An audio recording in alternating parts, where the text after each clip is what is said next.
Hello दोस्तों, कैसे हैं। ये जो आप देख रहे हो ये आपका आईएएस प्रीलिम्स आपका 2020 का क्वेश्चन है और सारे ऑल जियो टेक्निकल इंजीनियरिंग के क्वेश्चन है। जियो टेक्निकल इंजीनियरिंग के क्वेश्चन है। ठीक है, अब मैं स्टार्ट करता हूँ। सबसे पहला क्वेश्चन अगर देखें तो अ सॉइल हैव अ पोरोसिटी, मतलब आपको पोरोसिटी का वैल्यू दे रखा है 40%। ठीक है, and the specific gravity of solid is 2.7। इसका मतलब जीएस का भी वैल्यू दिया हुआ है 2.7। If the soil is 50% saturated what will be the unit weight, मतलब आपका एस दिया हुआ है दैट इज 50% और आपसे यूनिट वेट पूछा है that is bulk unit weight. अगर आपको याद हो बल्क यूनिट वेट तो आप फॉर्मूला लिखते थे गामा डब्ल्यू into g s by 1 plus water content by 1 plus e. अगर इनमें देखेंगे ना तो सारे चीज है, केवल वाटर कंटेंट नहीं है। तो वाटर कंटेंट का निकालने के लिए आपके पास एक बेस्ट सूटेड फार्मूला है that is e into S equal to G S into water content. तो यहाँ से वाटर कंटेंट आपका क्या मिल जाता है, ई into S is by G S. तो ई का वैल्यू कितना हो जाएगा, ई भी नहीं पता है। तो ई का यूज हम जो पोरोसिटी है उससे मैं निकालूंगा। E is going to be what, eta by 1 minus eta that is 0.4 by 1 minus 0.6। तो ये हो जाएगा 0. नहीं, this is also 0.4, so 0.4 get divided by 0.6, so this is 2 by 3, so 0.67। ठीक है, तो E का वैल्यू आ चुका है। अभी E का वैल्यू रख देते हैं 0.67, S का वैल्यू 0.5 है और GS आपका कितना है 2.7। सॉल्व करते हैं।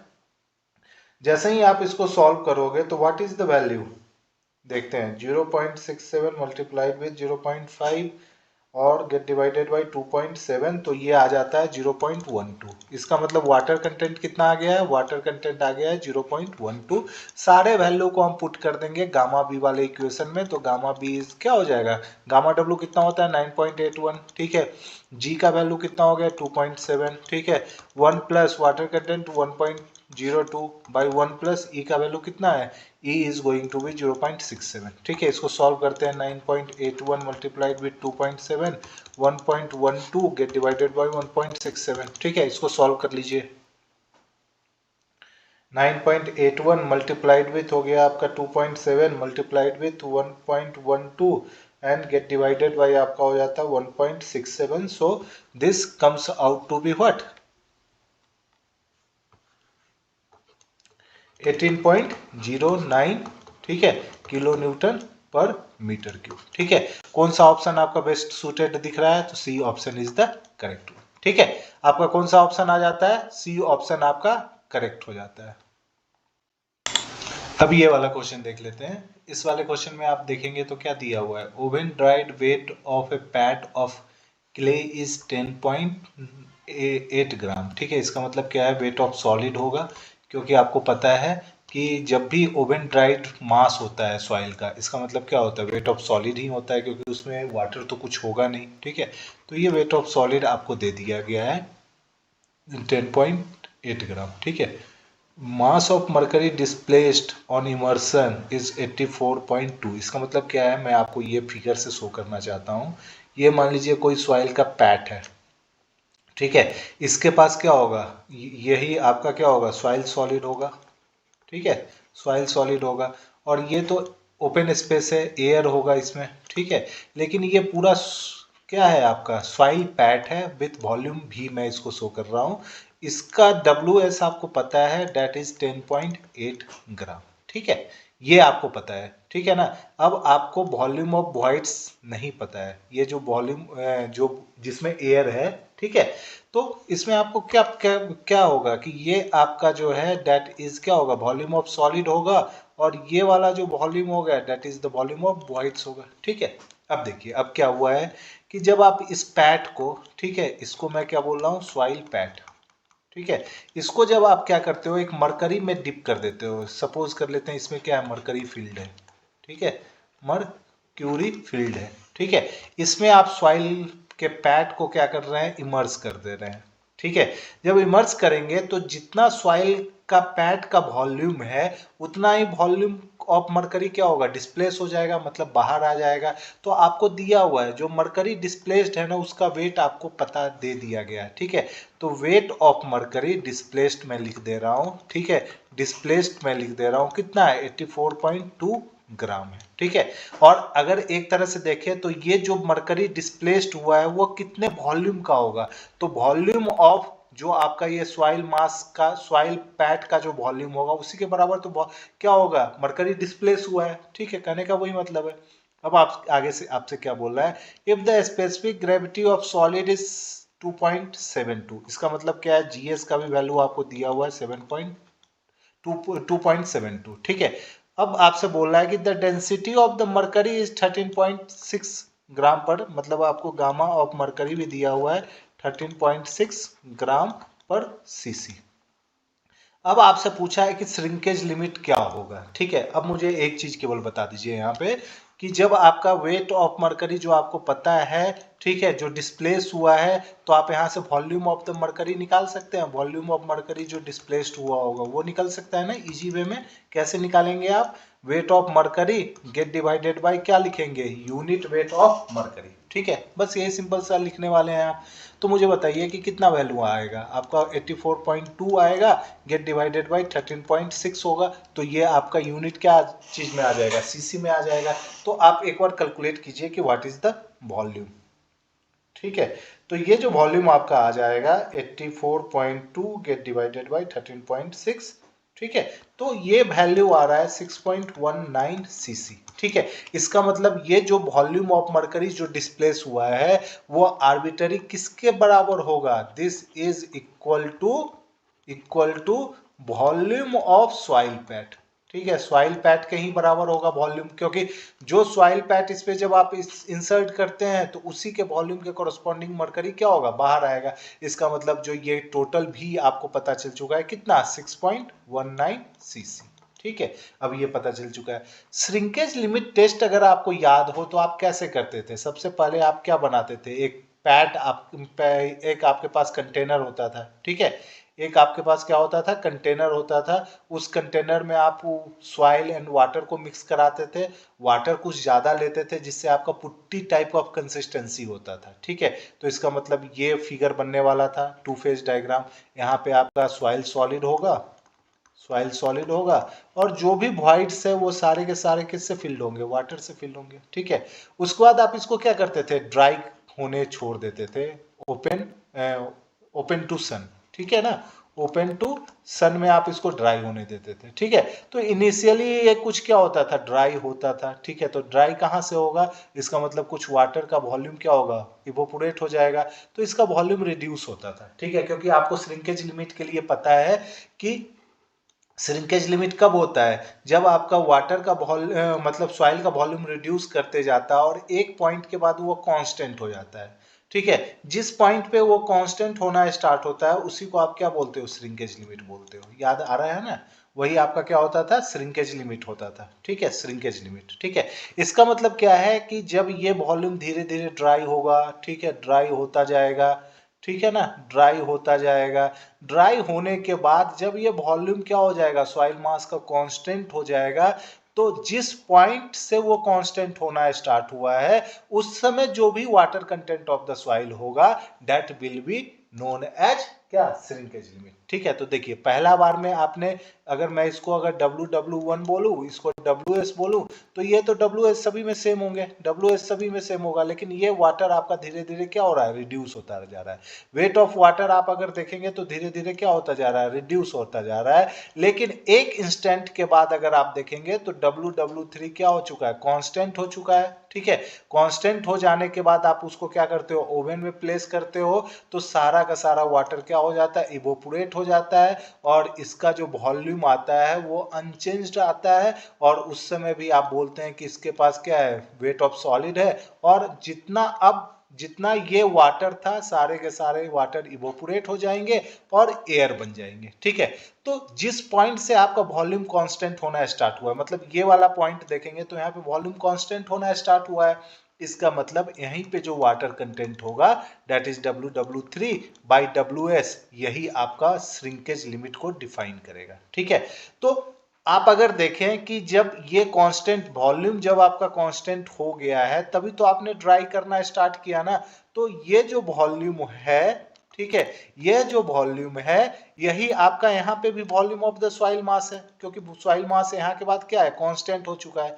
केवल फर्क यही है कि जितना आपका एयर ऑक्युपाइड है उसमें वाटर ऑक्युपाइड था और वही हमें निकालना है। ठीक है, मतलब अगर इस फिगर को आप यहाँ पे लाके समझेंगे ना तो ये फिगर कुछ ऐसा बनने वाला है कि ये आपका क्या है, सॉइल सॉलिड है, सॉइल सॉलिड है जिसका वेट आपको पता है WS, और आपको ये जो वॉल्यूम आपको दिख रहा है दैट इज VB। ठीक है, इस वॉल्यूम में कितना आप वाटर ऐड करेंगे, ठीक है, अमाउंट ऑफ वाटर, अमाउंट,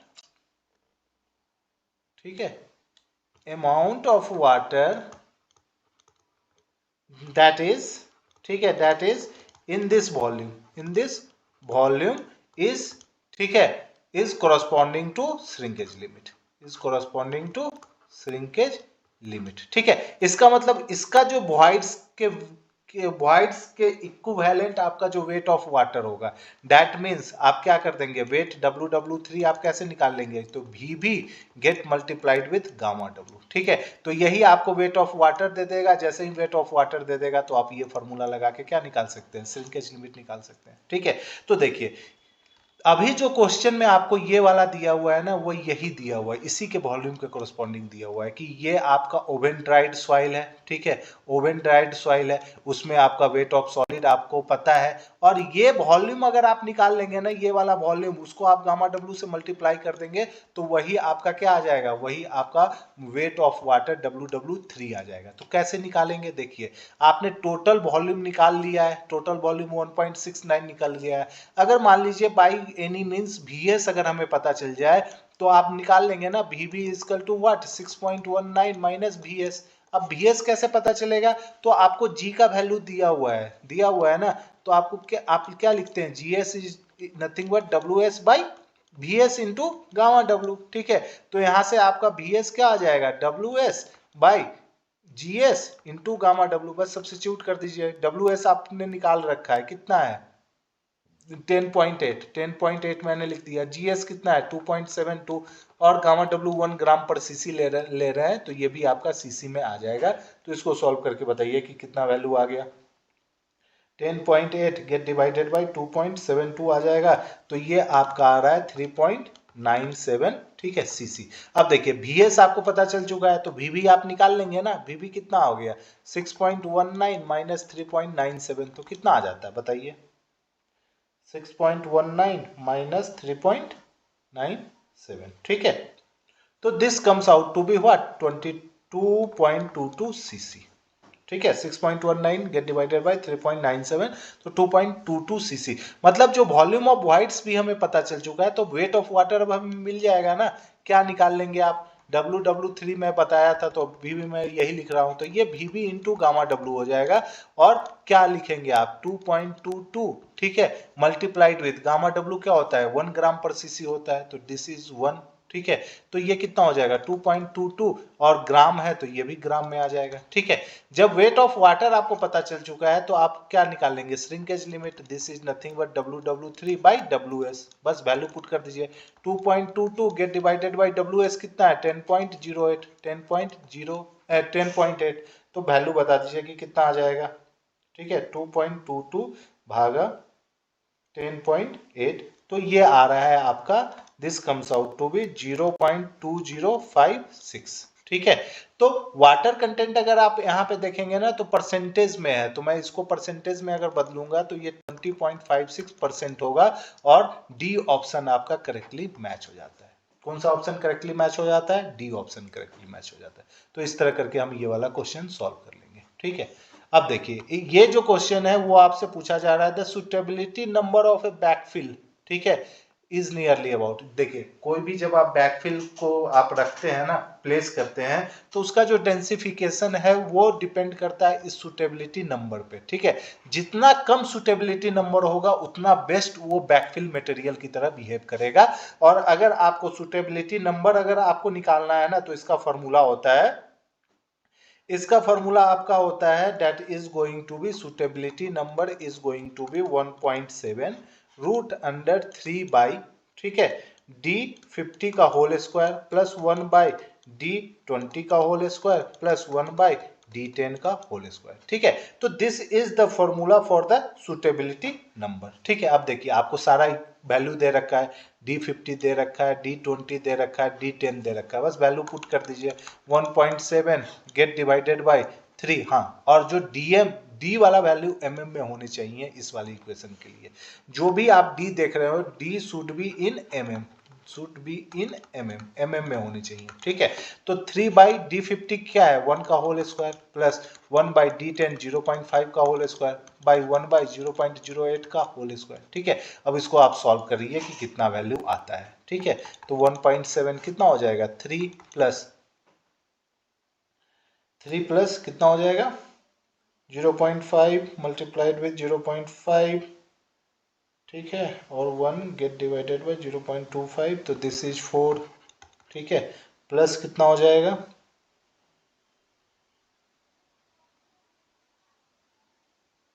ठीक है, तो ये आ जा रहा है आपका 56.25, ठीक है। सभी को जोड़ दीजिए, दैट इज 7 प्लस 156.25, ठीक है।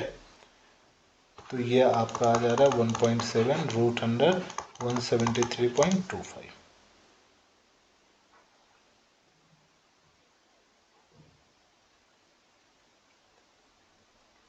ठीक है, मल्टीप्लाइड विथ 1.7, तो ये आपका नियर अबाउट 22.38 आ रहा है, ठीक है। कौन सा ऑप्शन आपका करेक्ट हो जा रहा है, डी ऑप्शन आपका करेक्ट हो जा रहा है, ठीक है। डी ऑप्शन आपका क्या हो जाएगा, करेक्ट हो जाएगा, ठीक है। तो इस तरह करके सुटेबिलिटी नंबर का ये क्वेश्चन बना लेंगे, ठीक है। ये तो सबसे सिंपलेस्ट क्वेश्चन है। द पोरोसिटी एन क्या कौन सा रिलेशन फॉलो करेगा, तो a is the correct answer.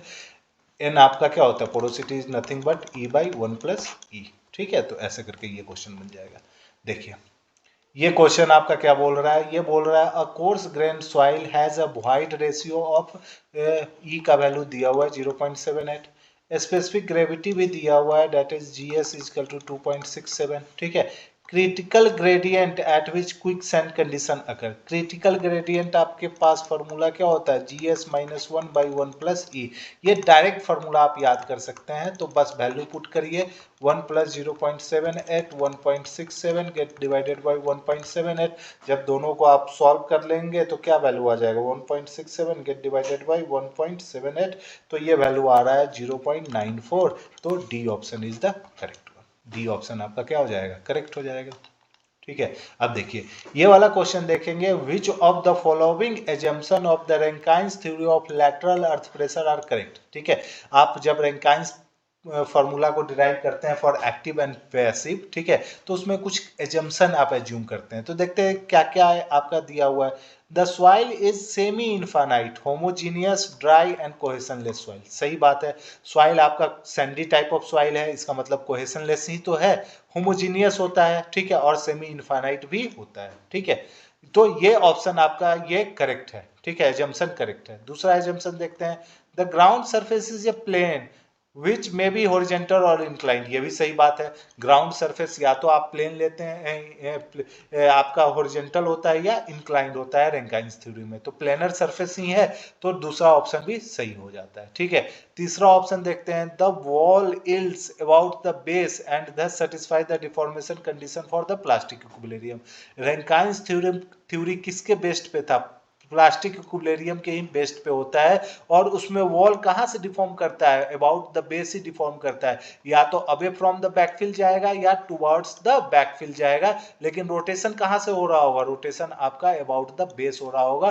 तो ये भी ऑप्शन आपका क्या हो जाता है, करेक्ट हो जाता है, इसलिए c option is correct, that is 1 and 2 and 3 both assumption are the correct one for the Rankine's theory, ठीक है। तो ये आप इस तरह करके इसे सॉल्व कर सकते हैं।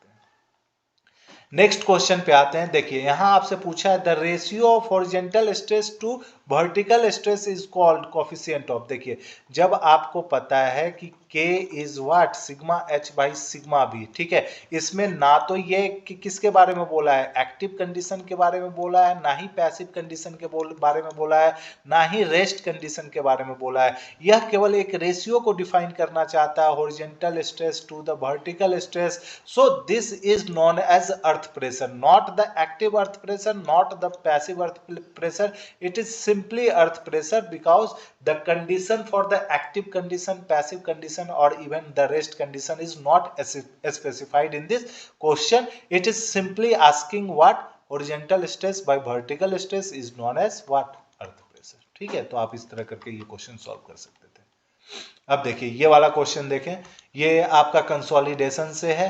आपको क्या बोल रहा है कि a bed consist of compressible clay of 4 metre thickness, 4 metre thickness एक क्ले है, ठीक है, क्ले है जो कि क्या है H इक्वल टू 4 मीटर है, ठीक है, उसके ऊपर आपका सैंड है, नीचे में रॉक है, इसका मतलब कैसा ड्रेनेज है, वन वे ड्रेनेज आपका दिया हुआ है, ठीक है। अब आपसे बोल रहा है कि in a consolidation test on an undisturb sample of the clay from this deposit, मतलब यही सॉइल को हम ले आते हैं लैब में, लैब में लाने के बाद कंसोलिडेशन टेस्ट परफॉर्म करते हैं। कंसोलिडेशन टेस्ट परफॉर्म करने के बाद आप देख रहे हैं कि 90% settlement was reached in 4 hour, इसका मतलब U90 आपका रीच हो जा रहा है कितने में, 4 आवर में, ठीक है, ये बात बोल रहा है।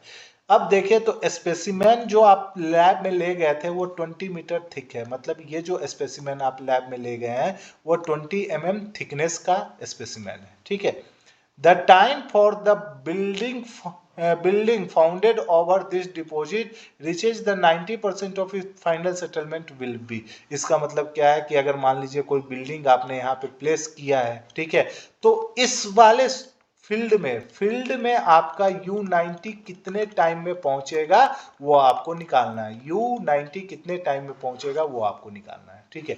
तो देखिए सबसे पहले अगर देखें तो ये वन वे ड्रेनेज है, ठीक है, तो वन वे ड्रेनेज है तो आपको ध्यान रखना होगा कि उसमें आपको H equal to 4 metre use करना है। लेकिन जब आप लैब में टेस्ट करते हैं ना, तो लैब में जो सैंपल होता है वो टू वे ड्रेनेज से आपका मेनली टेस्ट होता है, ठीक है, टू वे ड्रेनेज से आपका टेस्ट हो रहा होता है। तो इस केस में जब आप H लेंगे तो वो 10 mm होगा, क्योंकि जब टू वे ड्रेनेज होता है तो थिकनेस क्या हो जाता है, हाफ हो जाता है, ठीक है। अब देखिए दोनों में U90 सेम है, ठीक है, दोनों में U90 सेम है, तो आपको पता है कि U, ठीक है, U90 is directly proportional to TB, और TB किसके बराबर होता है, TB is nothing but CB into T by H square, ठीक है।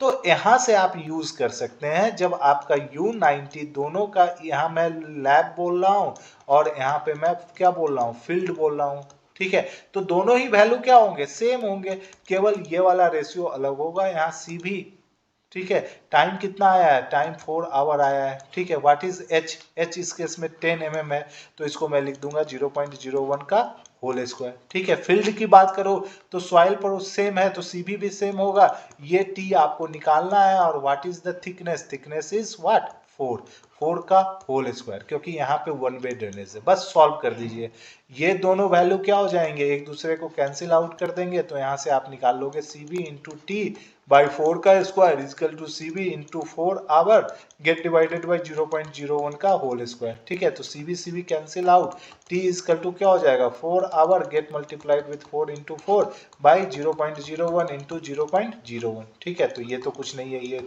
100 इंटू 100 हो जाएगा, ये वाला वैल्यू खत्म, ठीक है। अब आप अगर आंसर देखेंगे ना तो सारे ईयर्स में है, तो बस हमको इसको ईयर में कन्वर्ट कर देना है, तो क्या हो गया 64 गेट डिवाइडेड बाई इतना होगा, और देखिए ईयर में बदलने के लिए आपको 24 से मल्टीप्लाई करना होगा और 365 से मल्टीप्लाई करना होगा, बस आप इसको मल्टीप्लाई कर दीजिए, देखिए कितना आता है वैल्यू, तो ये हो गया 64 1010 गेट डिवाइडेड बाई 24 हो जाएगा और गेट डिवाइडेड बाई 365 हो जाएगा, तो this comes out to be 73.66 year, ठीक है, ईयर हो गया। अब कौन सा ऑप्शन करेक्टली मैच कर रहा है, तो 73 वाला ऑप्शन करेक्टली मैच कर रहा है, तो C option will be the correct one, ठीक है। केवल इस वाले क्वेश्चन में यही एक डिफरेंस था कि इस केस में टू वे ड्रेनेज होगा, ठीक है, टू वे ड्रेनेज होगा, ठीक है, और इस वाले केस में आपका क्या होगा, वन वे ड्रेनेज होगा, वन वे ड्रेनेज होगा, ठीक है, केवल यही दो चीजें आपको ध्यान में रखनी थी, बस क्वेश्चन सॉल्व हो जाएगा।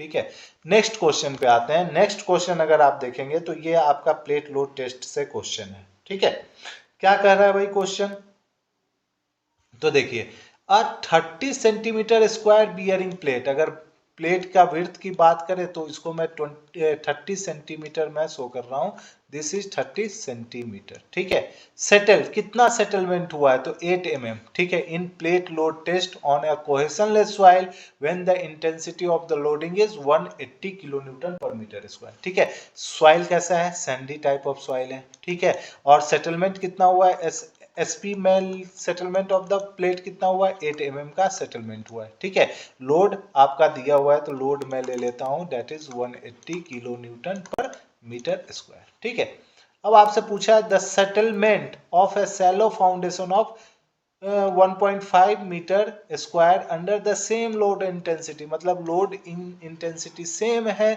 ठीक है, एस एफ आपको निकालना है। ठीक है, बी एफ आपको दिया हुआ है, दैट इज व्हाट 1.5 मीटर। तो इसको भी आप किस में कन्वर्ट कर लीजिए, इसको भी आप सेंटीमीटर में कन्वर्ट कर लीजिए, तो ये कितना सेंटीमीटर हो जाएगा, this comes out to be 15 centimetre.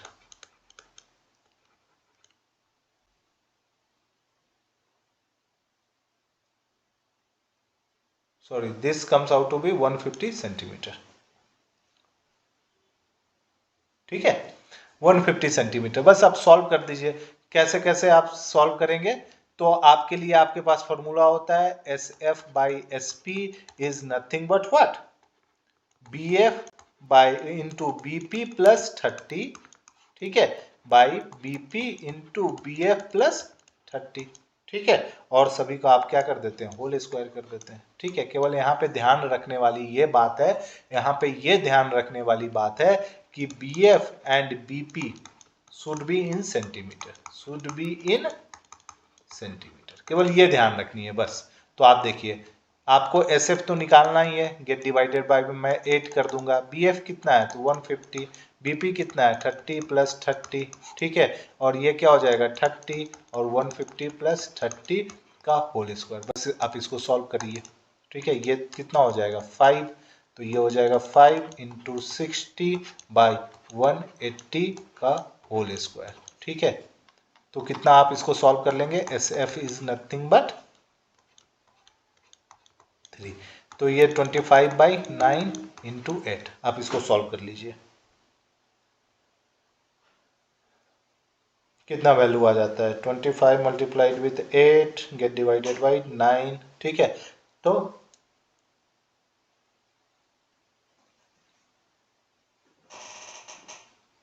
Twenty five into 8 get divided by 9, so this comes out to be 22.22 mm। ठीक है, mm, तो सी ऑप्शन आपका क्या हो जाता है, करेक्ट हो जाता है। ठीक है, नेक्स्ट क्वेश्चन पे आते हैं। नेक्स्ट क्वेश्चन अगर आप देखेंगे तो नेक्स्ट क्वेश्चन क्या बोल रहा है, when the observed value of N, N जो आपने एसपीटी करके जो निकाला है वो एक्सीड कर गया 15 से। ठीक है, एक्सीड्स 15। ठीक है, the corrected penetration number NC as per Terzaghi and Peck recommendation in silty fine sand.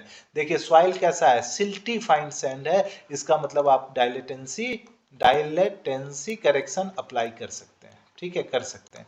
तो डायलेटेंसी करेक्शन अप्लाइड करने के बाद जो आपका एनसी आता है वो कितना आता है, तो ये क्या होता था, that is nothing but 15 plus क्या होता था 1/2, और जो आपका एन वैल्यू है -50। ठीक है, this is the correct expression. तो कौन सा ऑप्शन आपका सही हो जाता है, C option is the correct one, that is 15 plus 1/2 into n -15। ठीक है, तो ये आपका वैल्यू इस तरह करके आप निकाल सकते हैं। 19 नंबर में आते हैं, तो 19 नंबर में बोल रहा है a canal of 4 metre deep. ठीक है, इसका मतलब कुछ ऐसा क्या होगा, कैनाल होगा।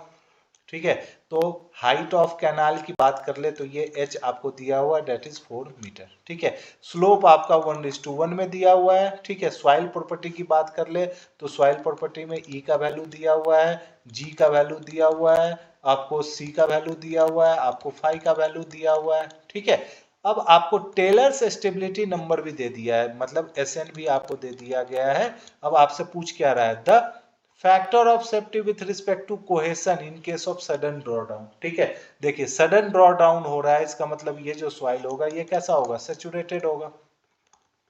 तो आपको सबसे पहले stability number, Taylor's stability number होता क्या था, ये होता था C get divided by gamma into H, यही तो आपका स्टेबिलिटी नंबर होता था ना।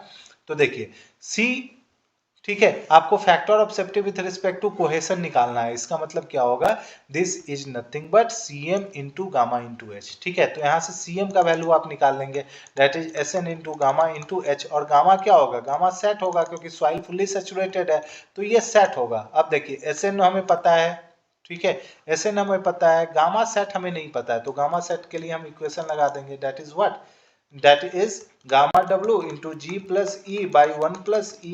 ठीक है, और ये देखिए 9.81, जी का वैल्यू कितना है 2.7, ई का वैल्यू 0.76 बाई 1 प्लस 0.76। ठीक है, इसको सॉल्व करते हैं, क्या वैल्यू आ जाएगा, तो ये आ जाता है 2.7 गेट डिवाइडेड बाई 0.76,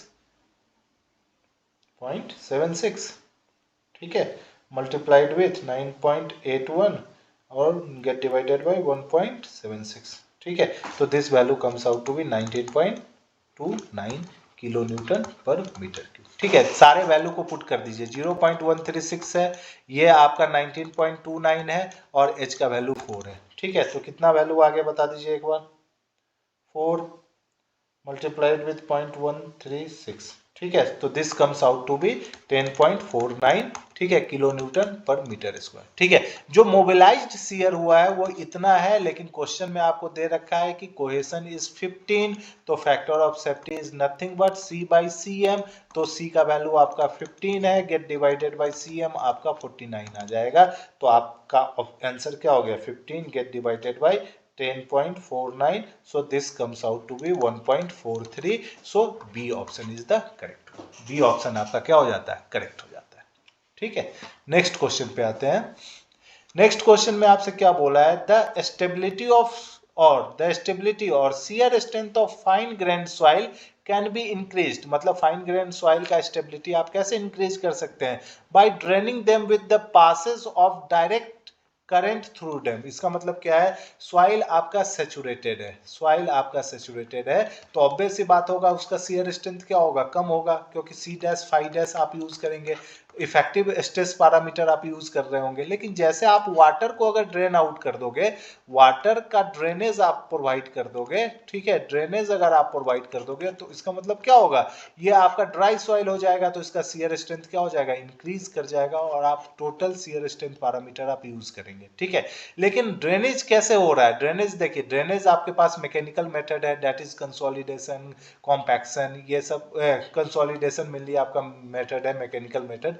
लेकिन यहाँ पे बोला जा रहा है कि डायरेक्ट करंट का यूज करके, मतलब आप क्या किए होंगे, एक आप एनोड लिए होंगे, ठीक है, एनोड, और एक आपका क्या होगा, कैथोड होगा, और उसमें आपने करंट लगा दिया होगा, दैट इज डीसी करंट लगाया होगा। जब डीसी करंट लगा होगा तो इसका मतलब वाटर कैथोड की तरफ मूव किया होगा, और सारा का सारा वाटर कैथोड में क्या हो गया होगा, जमा होगा, और ये वाटर फ्री हो जाएगा। तो इस प्रोसेस को क्या बोलते हैं, यही प्रोसेस आपका इलेक्ट्रोऑस्मोसिस कहलाता है। ठीक है, यही प्रोसेस को आप क्या बोलते हो, इलेक्ट्रोऑस्मोसिस। ठीक है, तो इस क्वेश्चन का आंसर आपका ए हो जाएगा। ठीक है, तो इस तरह करके हमने पूरा क्वेश्चन को सॉल्व कर लिया। हमसे जुड़िए, हम कंटिन्यू आपके लिए लेते आ रहे हैं, और अभी हम फिर से पूरा जियोटेक स्टार्ट करेंगे विद चैप्टर वाइज। ठीक है, थ्योरी प्लस न्यूमेरिकल्स। धन्यवाद।